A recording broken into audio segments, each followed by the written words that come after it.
Vamos dar início, convido os irmãos para fazer uma leitura. Em seguida nós estaremos apresentando esses tempos ao Senhor. Filipenses capítulo 2, versículos 5 a 11. Vamos fazer a leitura, né? Aqui está falando do exemplo de Cristo na humilhação. Então, começa o texto dizendo: tende em vós o mesmo sentimento que houve também em Cristo Jesus, pois ele, subsistindo em forma de Deus, não julgou como usurpação o ser igual a Deus.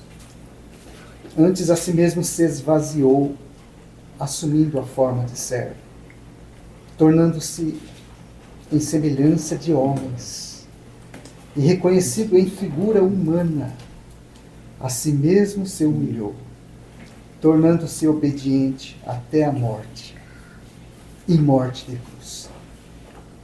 Pelo que também Deus o exaltou sobremaneira, e lhe deu o nome que está acima de todo nome, para que ao nome de Jesus se dobre todo joelho nos céus, na terra e debaixo da terra, e toda língua confesse que Jesus Cristo é o Senhor, para a glória de Deus Pai.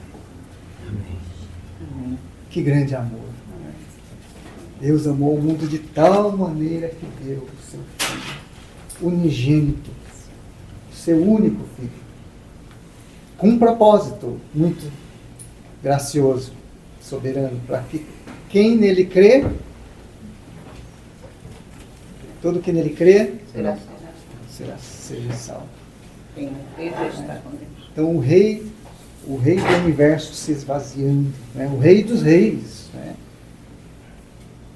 Deus enviou Jesus Cristo, e ele, sendo Deus, não usou essa prerrogativa de ser Deus, antes se humilhou, assumindo a forma de servo.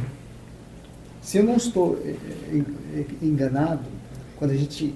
Parece que esse texto reflete bem aquelas 4 faces gloriosas de Cristo nos evangelhos, né? Mateus, a face gloriosa de Cristo como rei, o Marcos como servo, Lucas como filho do homem, e João como filho de Deus. Os irmãos podem ajudar aí. Porque,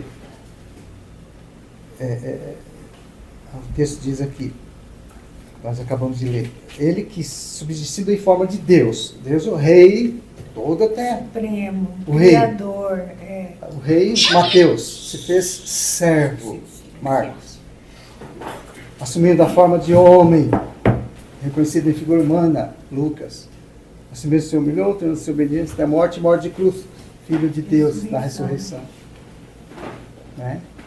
Penso que bendito seja o nosso Senhor por Jesus Cristo.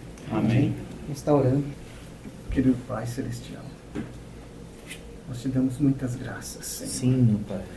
Muitas graças, Senhor.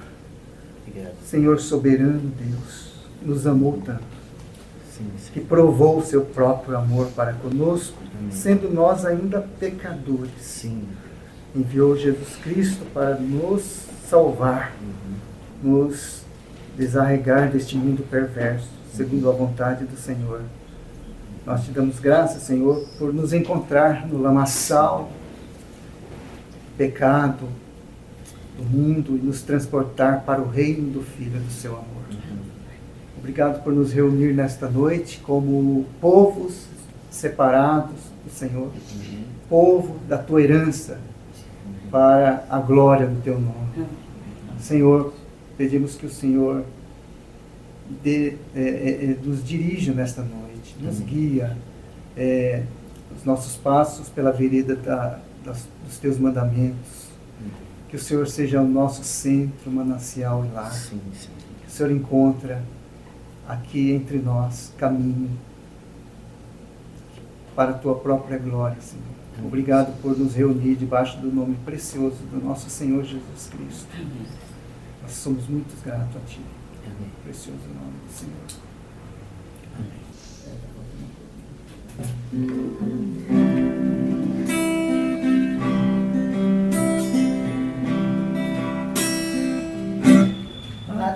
tua palavra que sai da tua boca, ela não voltará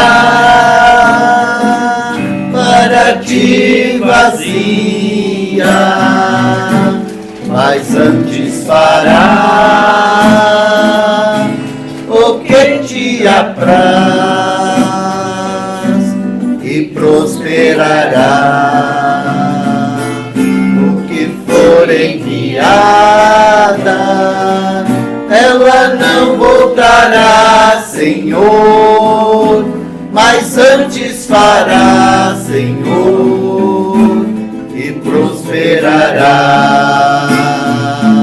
no que for enviada.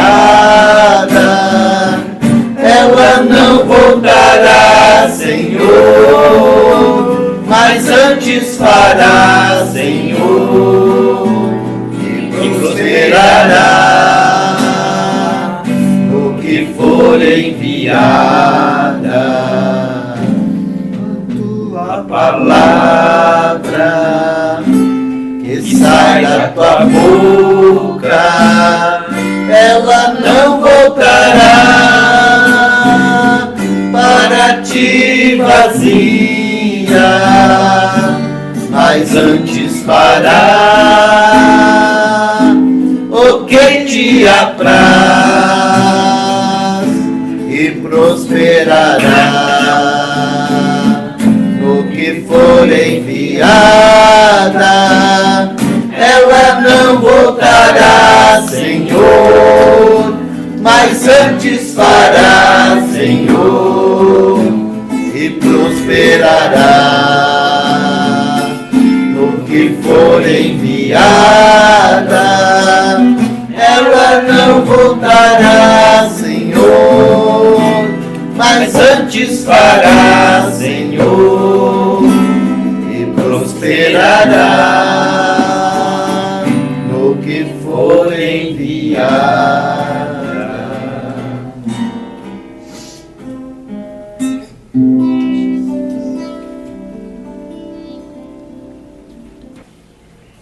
Irmãos, eu gostaria hoje, junto com os irmãos, de ver se a gente consegue dar mais um passo na vida de Jacó, na história de vida de Jacó. Da última vez que a gente esteve estudando, nós vimos Jacó em Siquém. E hoje eu gostaria de ver pelo menos, não sei se nós vamos dar conta de tudo, mas de pelo menos nós vermos a vida de Jacó em Betel. Mas eu quero colocar alguns textos como um pano de fundo, para depois nós entrarmos na história, para a gente poder, assim, aproveitar bastante esse tempo de meditação mesmo, para aprendermos do Senhor, da sua doutrina. E nós vamos usar como primeiro texto base da nossa meditação, um texto que se encontra em 2 Coríntios, no capítulo 5. Esse é um dos meus textos favoritos das Escrituras, sabe? Eu penso assim que ele é muito completo.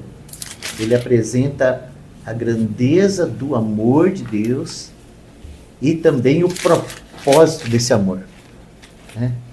Porque nós falamos muito do amor de Deus, mas às vezes nós nos esquecemos do propósito de Deus, né? E esse texto vai nos mostrar essas duas faces, né, das Escrituras. Então o texto diz assim, 2 Coríntios, capítulo 5, todos acharam? Versículo 14 e 15. O texto diz assim: porque o amor de Cristo nos constrange, julgando nós assim, que se um morreu por todos, logo todos morreram. E ele morreu por todos, para que os que vivem não vivam mais para si, mas para aquele que por eles morreu e ressuscitou. Então, por um lado, né, nós vimos a manifestação, né, desse amor, o amor de Cristo. E essa palavra constrange, no texto aqui, talvez essa palavra no grego, ela seria a que melhor poderia ser traduzida por atrair. Porque essa palavra, ela está escrita assim no grego, sum ekei. E o significado dessa palavra é agarrar e levar junto. Agarrar e levar junto. Então é isso que significa constrange aqui. É como se está dizendo que é o amor de Cristo que nos toma e nos coloca junto dele e nos leva junto para sua obra. E aí ele vai dizer isso, o amor de Cristo nos constrange, julgando nós isso. O quê? Que se um morreu por todos, logo todos morreram. Né? Essa palavra morrer, nós temos dificuldade com essa palavra morrer. Né? E é tão importante nós compreendermos todas as faces dessa palavra morrer nas Escrituras, porque a morte do Senhor é a maior bênção que poderia acontecer para nós. Né? Ele veio para isso mesmo, ele veio morrer por todos, mas ele não veio apenas morrer por todos, ele veio nos colocar junto dele, para que nós também morrêssemos na morte dele. Com qual propósito? Com qual propósito? Para que não vivêssemos mais para nós mesmos. E está aqui uma crise, né, que a cristandade precisa experimentar. Aquela crise de compreender por amor que nós não devemos mais viver para nós mesmos. Né? Que precisa haver essa inversão de polos, que agora os que vivem, né, devem viver para aquele que por eles morreu e ressuscitou. E isso é um texto difícil de se compreender. E nós vamos encontrar na história da vida de Jacó, nós vamos encontrar algumas fases, né? Então nós já falamos da eleição, né? Nós já falamos de como que o Senhor alcançou, de como que o Senhor tratou, né? Nós falamos sobre a lei da semeadura e da colheita, e das tristezas, né? Daquilo que Jacó decidiu por si mesmo, contra a vontade de Deus, e teve que passar por situações tão humilhantes, tão difíceis, ao ponto dele poder ver, até mesmo nos filhos dele, aquilo que era a miséria dele. Mas, né, estudando a vida de Jacó, nós vamos entrar agora para um outro caminho. Nós vamos entrar agora para o caminho da obediência, porque Jacó agora, ele está abrindo mão dos ídolos, ele está chamando o povo para ir para aquele lugar que Deus queria que eles fossem, né? Para ir para a presença de Deus, para ir a Betel, essa cidade. Betel, o significado dessa palavra Betel é a casa de Deus. E agora Jacó, ele vai juntar, né, o seu povo e vai caminhar em direção à casa de Deus. E lá nós vamos encontrar outros tipos de crises. E eu posso dizer para os irmãos que todos nós somos muito parecidos com Jacó. Então, no começo da nossa carreira, tudo que a gente quer de Deus é ser abençoado. Então, a gente quer ser abençoado. A gente quer um Deus que nos livra do mal, nos livra da morte, nos protege do inimigo, nos ajuda financeiramente, nos dá tudo aquilo que a gente quer. Né? No começo da carreira, isso é normal. Mas quando nós vamos chegando mais perto daquilo que é a vontade de Deus, nós precisamos encontrar uma crise de qual é o objetivo da nossa vida, ou para quem nós vivemos, para nós ou para Deus. Então, quando Jacó fala assim, eu vou viver para mim mesmo, ele vai para Siquém. E lá nós temos todo aquele prejuízo que nós encontramos lá com a filha, com os filhos. Então agora ele vai para Betel, né? Esse destino tem a finalidade de trazer uma transformação na vida de Jacó. Antes da gente ir para o texto, né, ainda pensando nesse que nós lemos, sobre não viver mais para si mesmo, vamos tomar pelo menos 2 ou 3 textos, quando o Senhor tenta explicar para nós o porquê disso. Vamos pegar primeiro um texto que está no Evangelho de João. Nós vamos passar por pelo menos 3 textos com o mesmo tema tentar entender as palavras do Senhor. Evangelho de João, capítulo 12, e o que eu acho muito legal aqui nesse texto de João 12 é que o texto, ele está, vamos dizer assim, nós temos uma mistura de texto. Nós temos primeiro a obra do Senhor e logo em seguida esse chamado a morrer. Esse chamado a morrer, como está lá em 2 Coríntios. João capítulo 12, versículos 24, 25, 24 e 25. Tá bom, esses dois versículos tá bom. João 12, 24 e 25. Diz assim a palavra: na verdade vos digo, que se o grão de trigo caindo na terra não morrer, fica ele só, mas se morrer, dá muito fruto. Esse versículo está falando diretamente da pessoa do nosso Senhor. Ele é esse grão de trigo que caiu na terra e para produzir muito fruto, ele morreu. Graças a Deus. Mas ele continua. Ele continua dizendo assim, ó: quem ama sua vida, perdê-la-á. E quem nesse mundo odeia a sua vida, guardá-la-á para a vida eterna. Essa palavra odeia aqui, tá? Eu quero destacar essa palavra, que no original é miseo, e nós vamos encontrar pelo menos 3 traduções para essa palavra. Nós vamos encontrar, como está aqui, odeia. E aborrece. Nós vamos encontrar aborrece. Sim, nós temos essa tradução também, aborrece. E nós temos uma outra que eu acho que é a melhor para a gente entender o texto, tá? Que é amar menos. Amar menos. Bom, vamos aos textos. Mateus capítulo 10, versículo 39. Bom, vou começar do versículo 37, né? Aqui no versículo 37, diz assim: quem ama o pai ou a mãe mais do que a mim, não é digno de mim. E quem ama o filho ou a filha mais do que a mim, não é digno de mim. E quem não toma a sua cruz e não segue após mim, não é digno de mim. É João 10, 37? Não, é Mateus 10. Mateus 10, 37, 38 e 39 nós vamos ler. Deixa eu ler de novo. Quem ama o pai ou a mãe mais do que a mim, não é digno de mim. Quem ama o filho ou a filha mais do que a mim, não é digno de mim. E quem não toma sua cruz e não segue após mim, não é digno de mim.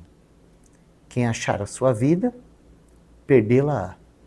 E quem perder a sua vida por amor de mim, achá-la-á. Depois a gente comenta, tá? Vamos lá, Lucas 14, versículo 26. Versículo 26 em diante, tá?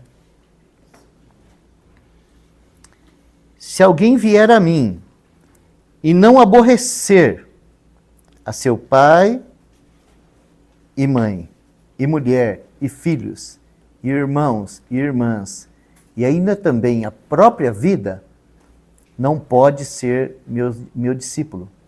E qualquer que não levar a sua cruz e não vier após mim, não pode ser meu discípulo.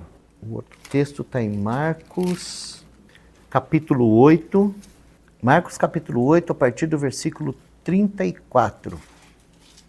Diz assim: e chamando a si a multidão com seus discípulos, disse-lhes: se alguém quiser vir após mim, negue-se a si mesmo e tome a sua cruz e siga-me.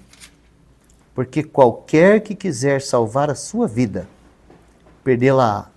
Mas qualquer que perder a sua vida por amor de mim e do Evangelho, esse a salvará. Pois que aproveitaria o homem ganhar todo o mundo e perder a sua alma? Ou o que daria o homem pelo resgate da sua alma? Porquanto qualquer que entre essa geração adúltera e pecadora se envergonhar de mim e das minhas palavras, também o Filho do Homem se envergonhará dele, quando vier na glória do seu Pai com os santos anjos. Então, são textos difíceis, né? Vamos falar assim, são textos difíceis de nós enfrentarmos eles, porque ele mostra, né, o prejuízo que é nós amarmos mais a nós mesmos do que o Senhor. Amarmos mais as nossas coisas do que o Senhor. Amarmos mais as pessoas que estão à nossa volta do que o Senhor. Né? Então, a questão não é odiar, né, como alguns tradutores colocou, odiar. A questão é amar mais. E só tem uma maneira de nós sermos tratados nesse assunto, vamos falar assim, nesse assunto de alma tão inerente a nós mesmos. Né? Só tem uma maneira, a cruz. Graças a Deus pela obra da cruz. E quando a cruz ela vem operar em nós, ela tem essa finalidade de colocar em ordem esses sentimentos tão desproporcionais que nós carregamos, assim, todos nós carregamos. E nós precisamos passar pelo processo. Então Jacó, ele vai a Betel. Né? Nós vamos já entrar no texto, porque senão eu não vou dar conta. E no texto eu vou comentando os textos que nós lemos, tá bom? Jacó, ele vai a Betel, que é a casa de Deus. E quando ele chega em Betel, nós podemos dizer assim que ele chegou aonde ele deveria chegar. Então vamos lá. Gênesis capítulo 35. Gênesis capítulo 35. Eu não sei se nós lemos da última vez até o versículo 4. Eu acho que sim. Acho que nós terminamos no versículo 4, na última vez que a gente esteve reunido. Então vamos partir do versículo 4, né? E aí nós vamos chegar em Betel. Versículo 5. Está escrito assim: E partiram, e o terror de Deus foi sobre as cidades que estavam ao redor deles. E não seguiram após os filhos de Jacó. Assim chegou Jacó à luz, que está na terra de Canaã. Esta é Betel. E todo o povo que com ele havia. E edificou ali um altar, e chamou aquele lugar El Betel, porquanto Deus ali se tinha manifestado quando fugia da face de seu irmão. Essa palavra El Betel, ela significa o Deus da casa de Deus. Então nós encontramos na vida de Jacó 2 altares. O primeiro ele fez quando ele chegou em Siquém. E aquele altar significa Deus, o Deus de Israel, ou o Deus de Jacó. Né? Agora não. Agora esse segundo e último altar, ele vai colocar esse nome, tá? O Deus da casa de Deus. Ou seja, agora Jacó ele ganha uma visão muito maior do que aquela que ele tinha quando ele olhava para Deus focado nele mesmo. Né? Até então ele olhava para Deus como todos nós, né, normalmente olhamos para Deus, focado em nós mesmos. Né? Então quando a gente é abençoado, a gente fala glória a Deus. E quando a gente passa por alguma privação, a gente fala por que Deus? Né? Porque a gente está vivendo uma vida cristã, vamos dizer assim, focada em nós. Nós somos o centro de todas as coisas. Então a cruz precisa operar. Para quê? Para que os que vivem não vivam mais para si mesmos. Né? Isso precisa ficar claro no nosso coração, sabe? Que o nosso Deus, ele nos amou com um amor eterno. Um amor muito maior do que o amor do pai, do que o amor da mãe, do que o amor da avó, do que qualquer tipo de amor que esse universo possa produzir. Ele nos amou com um amor eterno. E agora ele está buscando nos capturar com esse amor, a fim de que o nosso amor seja em primeiro lugar para ele. E depois para as outras coisas. Mas tem que ser em primeiro lugar para ele. Por isso que o texto vai dizer, para que os que vivem não vivam mais para si mesmo. Então, quando ele chega em Betel, e ele edifica esse altar, e ele coloca esse nome maravilhoso nesse altar, né?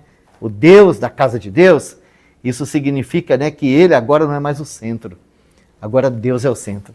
Então, irmãos, isso é santificação. Isso realmente é santificação. Lembra que nós falamos na semana passada da importância da santificação para poder ir para Betel?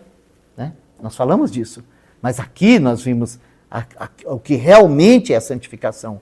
É quando você compreende que você agora está vivendo na presença de Deus. Né? Do Deus da casa de Deus. Agora, logo em seguida, você vai encontrar no versículo 8, novamente, essa palavra morte.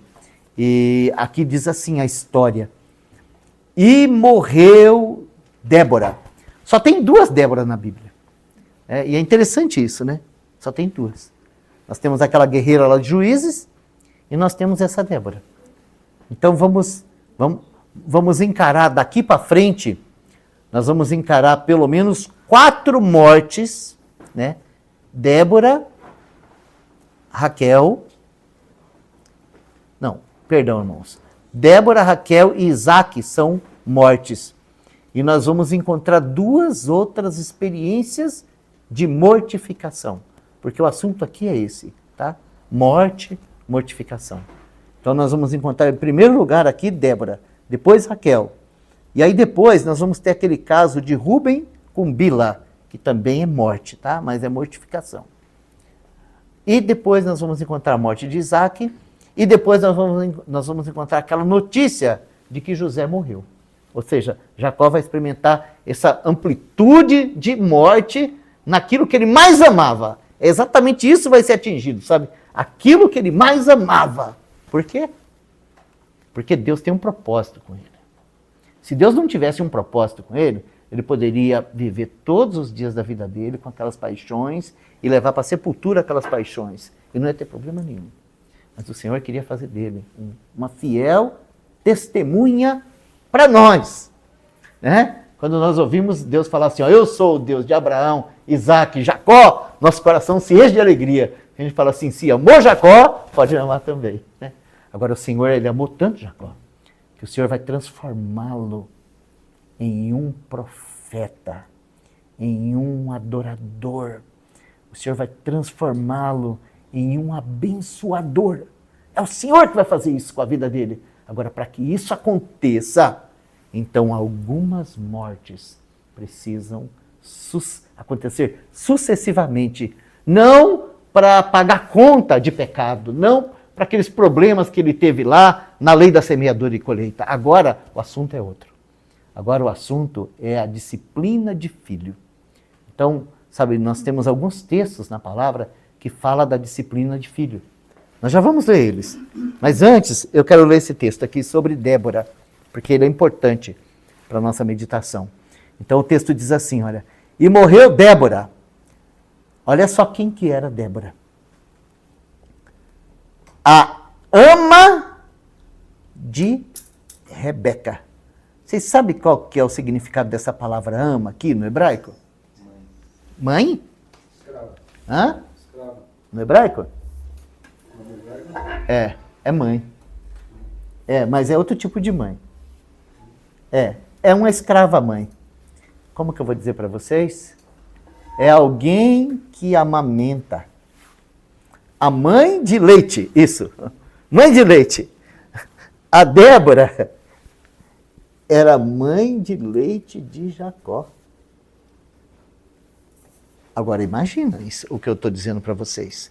Porque quando Jacó partiu lá de Berseba, aos 65 anos de idade, quando ele teve aquele problema com Esaú, e a mãe dele armou todas aquelas coisas e falou assim, agora você vai para a casa do meu irmão Labão. Quando ele partiu de Berseba, ele nunca mais viu a face da sua mãe.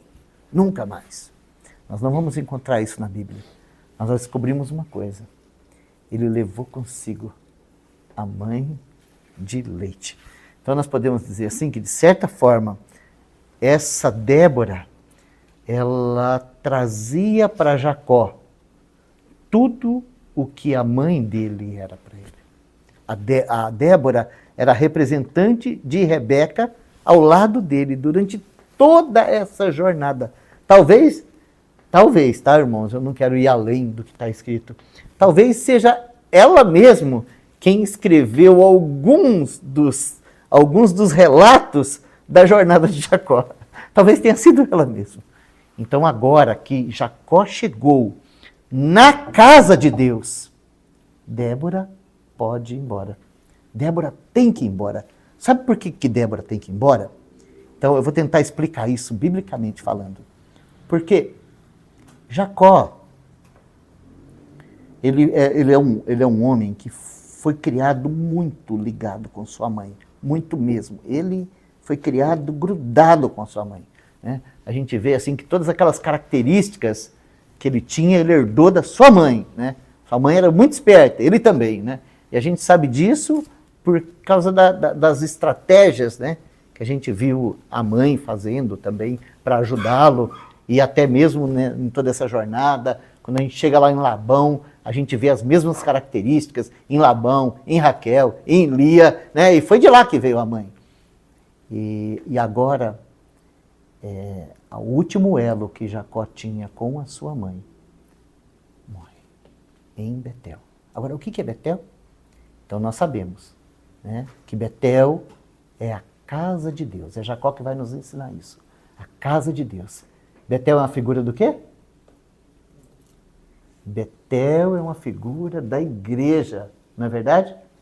Agora, o que representará a igreja no futuro? Ou vamos dizer assim, né, o que é a igreja nas regiões celestiais? Hoje, o que a igreja é para nós? Então, Paulo, ele vai nos dizer que a igreja é a Nova Jerusalém. Não é isso? Não é a Nova Jerusalém a igreja?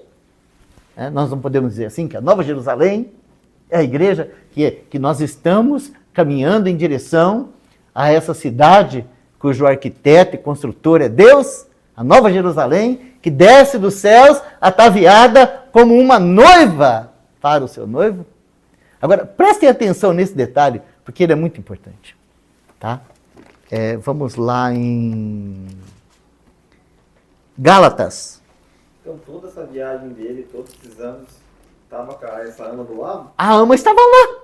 Porque se ela morreu em Betel, né, nós não podemos pensar que ela morava em Betel. Né? E nem foi encontrar com ele ao longo do Não, porque se fosse nós teríamos esse detalhe. Né? É muito provável que quando a sua boa mãe, Rebeca, o enviou, né, de volta para Padã-Arã, mandou com ele um GPS. Mandou Débora, que veio com ela. Porque quando ela veio se encontrar com Isaac, veio ela e as suas moças. Então é muito provável que Débora era uma daquelas moças que veio de Padã e que agora voltou com Jacó, e que agora veio com Jacó de volta em toda essa caminhada, né? E ela vai morrer aqui, em El Betel. Agora ela morreu. O texto... Quando ele foi lá, quando ele montou as colunas, tudo, ele não estava sozinho. Não estava sozinho. Jacó não estava sozinho. Jacó estava muito bem guardado, né? Ou ao contrário, né? Ele estava cuidando de uma senhorinha já bastante avançada em dias, que era o último elo que ele tinha com a sua mãe, não é verdade? Mas aqui ela pôde partir. Eu posso dizer para os irmãos assim, aqui ela pôde partir, porque agora Jacó, como esse filho de Deus, ele precisa de algo maior, de algo eterno, sabe? E esse texto fala isso. Quer ver? Gálatas capítulo 4, versículo 26. Encontramos? Então o texto diz assim, ó, que ele está fazendo aqui uma alusão, sabe, a Sinai e a Agar, Arábia e a Jerusalém terrena. E então, ele diz assim, ó, por exemplo, no verso 25, ora, Agar é Sinai, um monte da Arábia, que representa Jerusalém que agora existe, pois é escrava com seus filhos, falando da Jerusalém terrena. E aí em seguida ele vai dizer assim, ó, mas a Jerusalém que é de cima, ou seja, ele está falando da Nova Jerusalém. mas a Jerusalém que é de cima é livre. E aí como que ele continua o texto? O qual é mãe de todos nós. Não é linda essa palavra? Então agora, né, nós podemos dizer assim, que nós temos essa cidade eterna, essa cidade celestial, essa nova Jerusalém, que de fato agora é a mãe de todos nós. Então ela é uma figura da igreja. Agora aqui em Gênesis nós vimos que Débora, a mãe de leite de Jacó, morreu. E o texto continua dizendo assim, ó, morreu Débora, a ama de Rebeca, e foi sepultada ao pé de Betel, debaixo do carvalho, cujo nome chamou Alon Bacute, que no hebraico significa vale de lágrimas. Então essa é uma experiência de muitas lágrimas.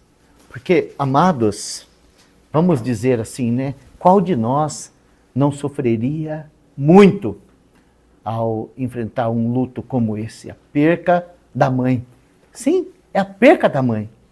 A mãe de leite, aquela que o acompanhou, né? Até aqui. Eu vejo, sabe, algumas famílias têm esse privilégio, né? De ter essas senhorinhas. E a gente vê assim o carinho delas, o cuidado delas com os filhos, com os netos, com os bisnetos, né? E imagina quanta tristeza que é o dia de sepultar alguém assim. Então, Jacó em Betel, ele vai ter essa primeira experiência, tá? De estar ali sepultando a primeira, podemos dizer assim, a primeira mulher da vida dele. A primeira mulher da vida dele, ele tem que sepultar ali. A mãe de leite, a ama de Rebeca. Então, nós temos um primeiro vale de lágrimas. E aqui, irmãos, não é mais um sofrimento por consequência de pecado. E era sobre isso que eu queria falar com os irmãos. Que quando nós chegamos à casa de Deus, quando nós chegamos a essa relação com Deus, com o Deus da casa de Deus, então significa que nós avançamos na carreira. E que agora nosso assunto de sofrimento não está mais relacionado com lei da semeadura e da colheita. Mas agora nós passaremos por sofrimentos diferentes.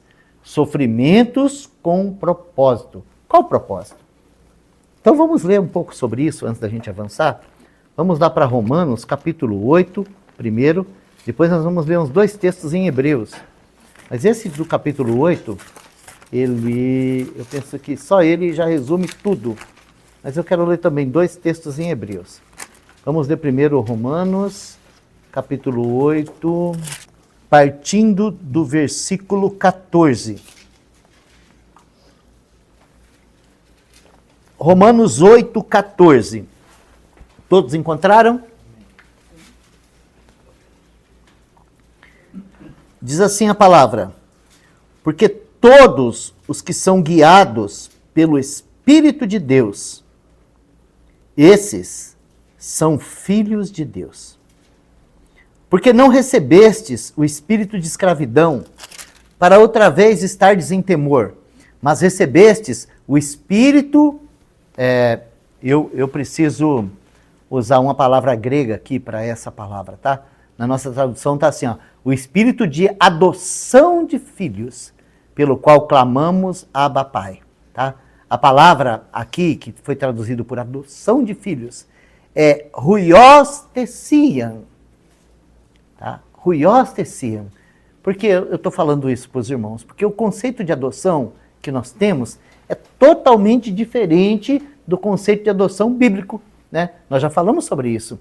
Que todo filho, vamos dizer assim, ó, na economia grega, na economia romana, ou até mesmo na economia hebraica, tá? Todo filho, ele tinha um processo de crescimento. E o ápice desse processo de crescimento chama Huios Tessian. Ou seja, quando aquele filho atingia aquela posição de filho maduro, de filho responsável, de herdeiro de fato, daquele que podia representar a família, podia assumir os negócios do pai, podia cuidar das coisas com todo o treinamento que ele recebeu. Então agora havia um evento chamado As Bodas do Filho. Nós temos isso na palavra. Então, naquele evento, As Bodas do Filho, todo o destaque estava sobre aquele filho que chegou à maturidade. Então, no meio daquela festa, o seu pai tirava o anel, colocava no dedo do filho e falava assim, ó, esse é o meu filho. Esse é o responsável. Ele agora é que cuida de tudo. Então, a Ruios Tessian trazia isso. Isso é Ruios Tessian. Então, o texto está dizendo que o espírito de filho que foi colocado em nós não é apenas o espírito do bebezinho que vai passar o resto da vida atrás da mamadeira, atrás da ama de leite, atrás da babá, atrás do chocalho, alguém vai trocar minha fralda porque eu sou filho. Alguém vai me dar papá porque eu sou filho. Alguém vai trazer a chupeta porque eu sou filho. Não. Esse filho, ele precisa crescer.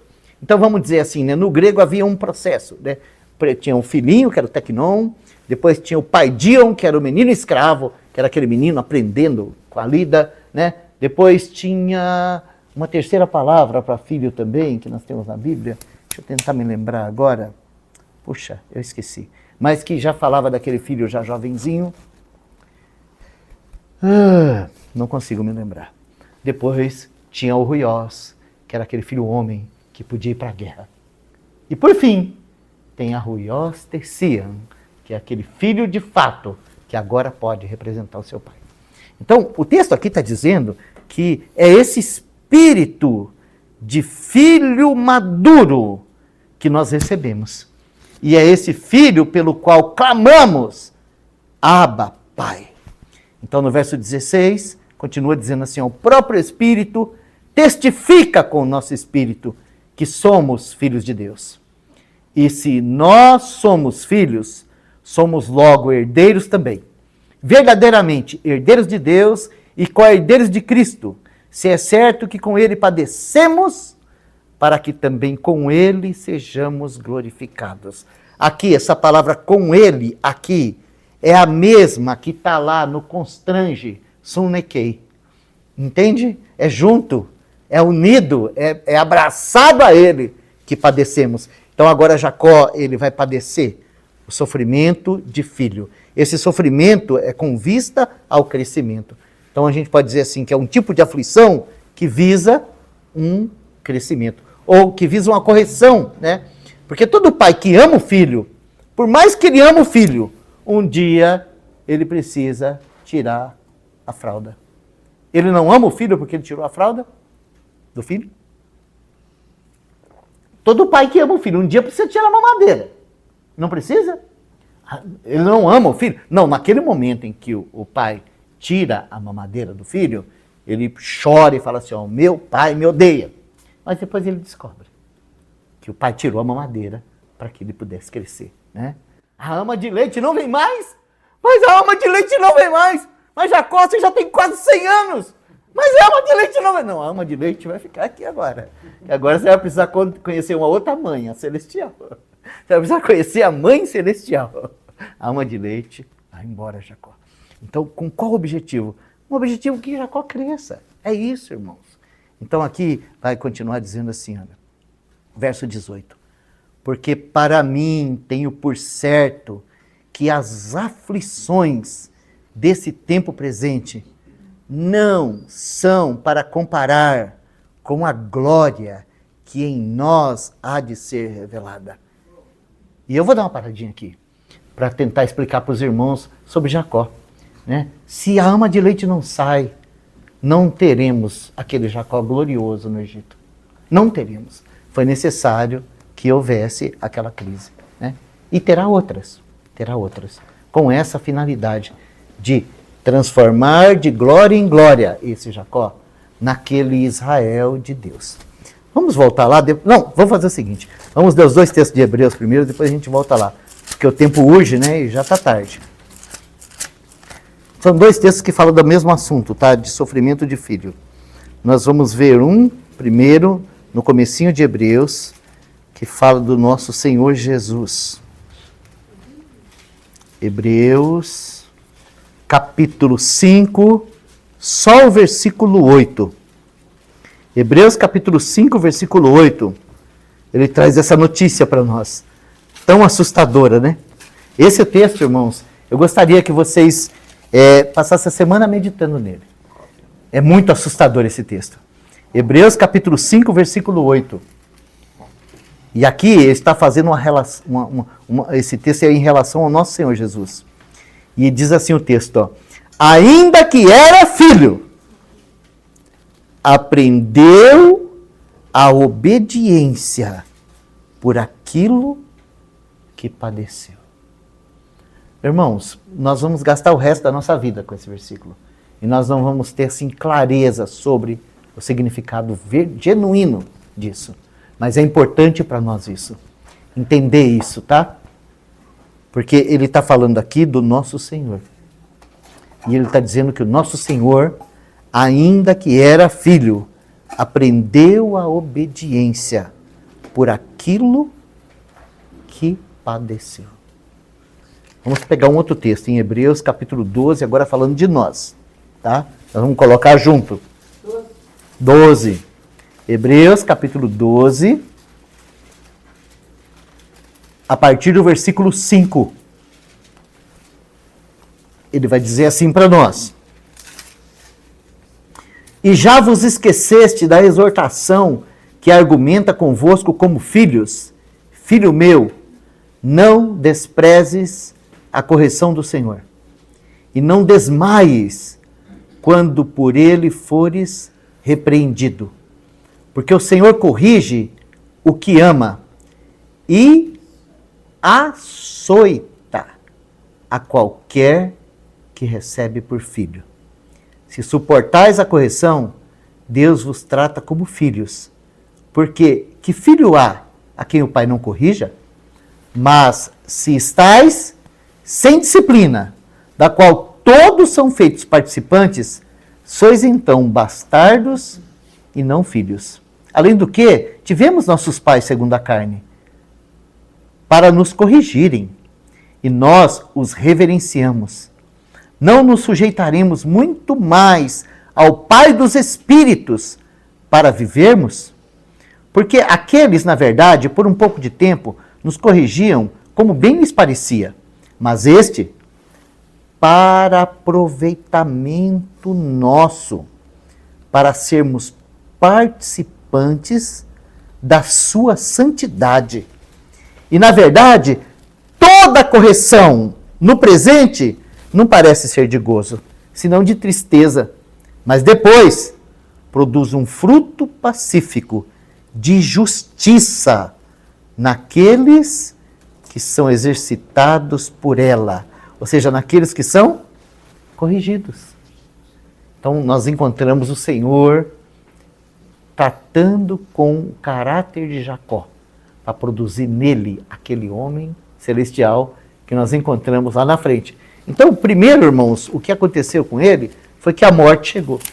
A morte chegou e chegou na Débora. Primeiro foi Débora. Logo em seguida, deixa eu ver se dá tempo da gente ver pelo menos um pedacinho aqui, né, do assunto de Betel. Daí depois nós deixamos o assunto de Belém para a próxima reunião. E apareceu Deus outra vez a Jacó, vindo de Padã Arã, e abençoou-o. E estou no versículo 9, tá? Gênesis 35, 9. E apareceu Deus outra vez a Jacó, vindo de Padã Arã, e abençoou-o. E disse-lhe Deus, o teu nome é Jacó, não se chamará mais teu nome Jacó, mas Israel será teu nome. E chamou o seu nome Israel. Talvez os irmãos olhem para esse texto e falem assim, não. Mas lá no capítulo 32, o Senhor já tinha falado isso para Jacó. Deixa eu voltar aqui, só para você ver a diferença, tá, do que está escrito. No capítulo 32,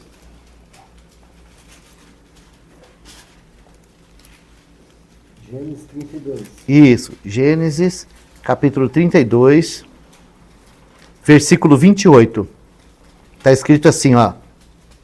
Quando Jacó pediu para o Senhor abençoá-lo, tá? O Senhor disse assim para ele, ó.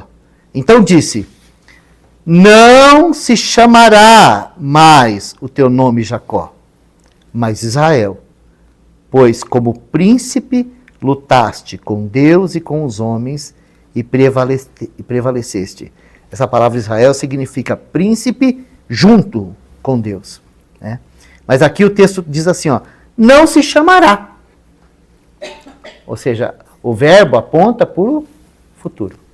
É como quando o Senhor chamou Pedro. O Senhor chamou Pedro primeiro, né, no segundo chamado, o Senhor falou para ele assim, ó, vinde após mim e eu te farei pescador de homens. Mas lá em Lucas 5, na pesca maravilhosa, o Senhor falou para ele assim, ó, daqui para frente serás pescador de homens. Então, são dois chamamentos diferentes. Num o Senhor promete, no outro o Senhor aplica. Assim, ó, daqui para frente. Com Jacó também. Então, aqui, nesse capítulo, aqui, né, nessa passagem de Betel, depois da morte de Débora, o Senhor aparece a ele e disse, o teu nome é Jacó, não se chamará mais o teu nome Jacó, mas Israel será o teu nome, e chamou o seu nome Israel. Ou seja, aqui nós temos o crescimento de filho. Agora, ele não se chama mais Jacó, agora ele se chama Israel. Então, continuando a leitura, né, que esse é um passo muito importante na vida dele. Então, o Senhor vai dizer assim, no verso 11, disse-lhe mais Deus. Olha que interessante essa palavra do Senhor para ele, tá? Começa assim, ó, eu sou o Deus Todo-Poderoso. Sabe, irmãos, essa a primeira revelação que precisa entrar no nosso coração para que haja testemunho, tá? Nós corremos assim aquele grande erro quando nós olhamos primeiro para nós mesmos e para aquilo que nós temos que ser. Nós temos que olhar primeiro para Deus e para quem Ele é, para depois a gente poder realmente ir na direção daquilo que é a vontade de Deus para nós. Em outras palavras, tá? Teve um lugar nas Escrituras, se eu não me engano é 2 Coríntios, que Paulo, numa crise lá, ele ora 3 vezes pedindo para o Senhor tirar aquela luta dele.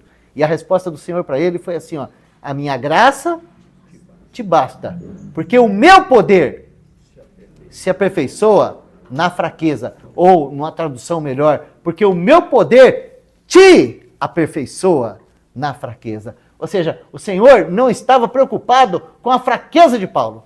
Tudo que o Senhor queria é que Paulo conhecesse o poder daquela graça que estava sobre ele, porque aquela graça era poderosa para aperfeiçoar Paulo. Não a fraqueza de Paulo, mas a graça, né? Agora Jacó também. Jacó, ele recebe um nome que é muito maior daquilo que ele sempre foi, né? Porque o que significa Jacó? Significa um usurpador, né? Um agarrador, aquele que está buscando alguma coisa, tudo quanto é canto. Agora não. Agora o Senhor transforma aquele Jacó num parceiro de guerra, Israel, um príncipe que luta com Deus. Então o Senhor vai falar para ele assim, ó, eu sou o Deus Todo-Poderoso. Ou seja, Jacó, você agora é Israel. E para você ser quem você é, você precisa me conhecer. Você precisa extrair tudo de mim mesmo. Eu sou o Deus Todo-Poderoso. Então, nessa base, tá? Eu sou o Deus Todo-Poderoso. Frutifica, multiplica. Frutifica, multiplica nessa base. Eu sou Deus Todo-Poderoso. É como se o Senhor chega, né, num zambujeiro brabo, que não serve para dar outra coisa, senão espinho, e fala assim, ó, jambuzeiro, produza muitas frutas doces, saborosas, que possam satisfazer as necessidades de todas essas pessoas famintas aí. Coitado do jambuzeiro, né? Olhar para o Senhor assim e falar assim, como que eu posso fazer isso? Aí o Senhor fala assim, ó, eu sou, né? Eu sou a oliveira verdadeira. Eu com você, nós dois juntos, você pode produzir. É isso que o Senhor está falando para Jacó. Você tem que frutificar, você tem que multiplicar. Mas nessa base, eu sou a sua fonte. Eu sou o poder que vai operar essa frutificação. E aí, né, diante dessa gloriosa revelação, o Senhor continua dizendo assim, ó, uma nação, uma multidão de nações sairá de ti, reis procederão dos seus lombos, e te darei a ti a terra que tenho dado a Abraão e a Isaque, e a tua descendência depois de ti. Darei a terra. E então Deus subiu dele do lugar onde falara com ele. E Jacó pôs uma coluna no lugar onde falara com ele, uma coluna de pedra, e derramou sobre ela uma libação, e deitou sobre ela azeite. E chamou Jacó o nome daquele lugar, onde Deus falara com ele, Betel. Essa é a visão da casa de Deus. Que grande visão, que maravilhosa visão. Por um lado, sim, nós temos morte.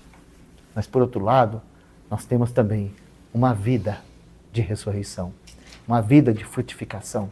Por um lado, nós temos ali, um chamado ao crescimento. Por quê? Porque a babá precisa morrer.